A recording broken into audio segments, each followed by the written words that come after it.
Resources. There are some regions which can be considered self-sufficient in terms of the availability of resources, and there are some regions which have acute shortage of some vital resources. For example, the states of Jharkhand, Chhattisgarh and Madhya Pradesh are rich in minerals and coal deposits.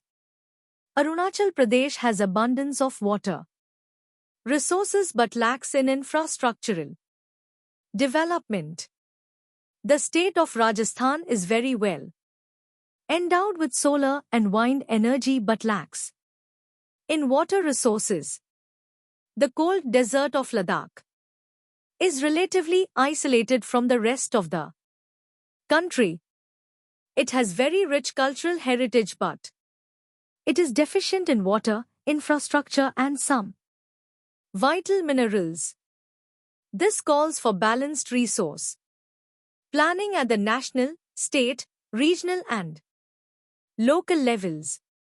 Find out what resources are being developed in your surroundings by the community village, panchayats, ward level communities with the help of community participation. Technology and institutions may hinder development.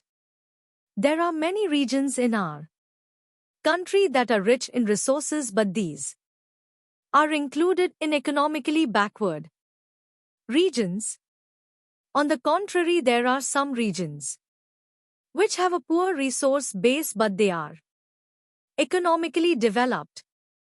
Can you name some resource-rich but economically backward regions and some resource-poor but economically developed regions? Give reasons for such a situation. Activity. Prepare a list of resources found in your state and also identify the resources that are important but deficit in your state. Resource planning in India. Resource planning is a complex process which involves 1. Identification and inventory of resources across the regions of the country. This involves surveying, mapping and qualitative and quantitative estimation and measurement of the resources. To evolving a planning structure endowed with appropriate technology, skill, and institutional setup for implementing resource development plans. 3. Matching the resource development plans with overall national development plans. India has made concerted efforts for achieving the goals of resource planning right from the first 5-year plan launched after independence. The availability of resources is a necessary condition for the development of any region. But mere availability of resources in the absence of corresponding changes in the history of colonization reveals that rich resources in colonies were the main attractions for the foreign invaders. It was primarily the higher level of technological development of the colonizing countries that helped them to exploit resources of other regions and establish their supremacy over the colonies. Therefore, resources can contribute to development only when they are accompanied by appropriate technological development and institutional changes. India has experienced all this in different phases of colonization. Therefore, in India, development in general and resource development in particular does not only involve the availability of resources but also the technology, quality of human resources and the historical experiences of the people. Conservation of resources. Resources are vital for any developmental activity. But irrational consumption and overutilization of resources may lead to socio-economic and environmental problems. To overcome these problems, resource conservation at various levels is important. This had been the main concern of the leaders and thinkers in the past. For example, Gandhiji was very apt in voicing his concern about resource conservation in these words: there is enough for everybody's need and not for anybody's greed. He placed the greedy and selfish individuals and exploitative nature of modern technology the root cause for resource depletion at the global level. He was against mass production and wanted to replace it with the production by the masses. At the international level, the Club of Rome advocated resource conservation for the first time in a more systematic way in 1968. Subsequently, in 1974, Gandhian philosophy was once again presented by Schumacher in his book Small is Beautiful.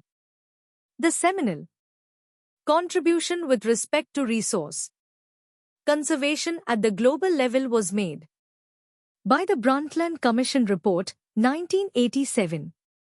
This report introduced the concept of sustainable development and advocated it as a means for resource conservation, which was subsequently published in a book entitled A Common Future. Another significant contribution was made at the Earth Summit at Rio de Janeiro, Brazil in 1992. Land resources.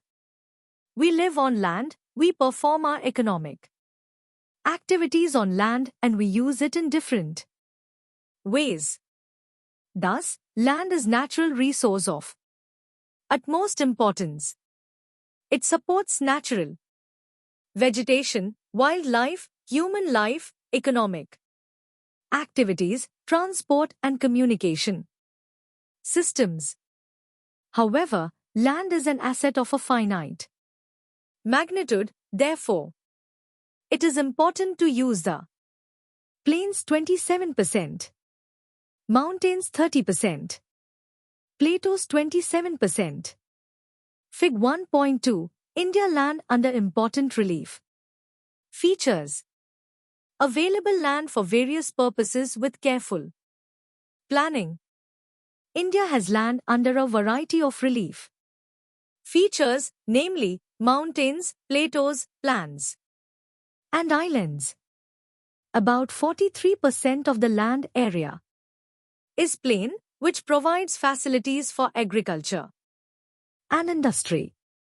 Mountains account for 30% of the total surface area of the country and ensure perennial flow of some rivers, provide facilities for tourism and ecological aspects. About 27% of the area of the country is the plateau region. It possesses rich reserves of minerals, fossil fuels and forests. Land utilization. Land resources are used for the following purposes. 1. Forests. 2. Land not available for cultivation. A. Barren and wasteland. B. Land put to non-agricultural uses, for example, buildings, roads, factories, etc. 3. Other uncultivated land, excluding fallow land. A. Permanent pastures and grazing land. B. Land under miscellaneous tree crops. Groves, not included in net sown area. C. Culturable wasteland, left uncultivated for more than 5 agricultural years. 4. Fallow lands.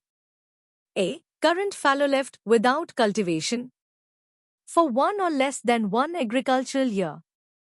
B. Other than current fallow left uncultivated for the past 1 to 5 agricultural years. 5. Net sown area, the physical extent of land on which crops are sown harvested is known as net sown area. Area sown more than once in an agricultural year plus net sown area is known as gross cropped area. Land use pattern in India.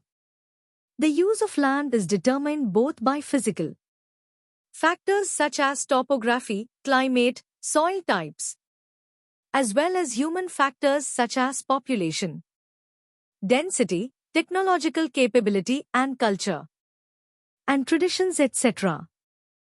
This pie chart depicts General Land Use Categorical 1960-61, General Land Use Categorical 2014-15. Source: Directorate of Economics and Statistics, Ministry of Agriculture 2017. Total geographical area of India is 3.28 million square kilometer. Land use data, however, is available only for 93% of the total geographical area because the land use reporting for most of the northeast states, except Assam, has not been done fully. Moreover, some areas of Jammu and Kashmir, occupied by Pakistan and China, have also not been surveyed. Activity. Try to do a comparison between the two pie charts, Fig. 1.4, given for land use and find out why the net sown area and the land under forests have changed from 1960 to 61 to 2014 to 15 very marginally. The land under permanent pasture has also decreased. How are we able to feed our huge cattle population on this pasture land? And what are the consequences of it? Most of the other than the current fallow lands are either of poor quality or the cost of cultivation of such land is very high. Hence, these lands are cultivated once or twice in about 2 to 3 years, and if these are included in the net sown area, then the percentage of NSA in India comes to about 54% of the total reporting area. The pattern of net sown area varies greatly from one state to another. It is over 80% of the total area in Punjab and Haryana, and less than 10% in Arunachal Pradesh, Mizoram, Manipur and Andaman Nicobar Islands. Find out reasons for the low proportion net sown area in these states. Forest area in the country is far lower than the desired 33% of geographical area, as it was outlined in the National Forest Policy 1952. It was considered essential for maintenance of the ecological balance, the livelihood of millions of people who live on the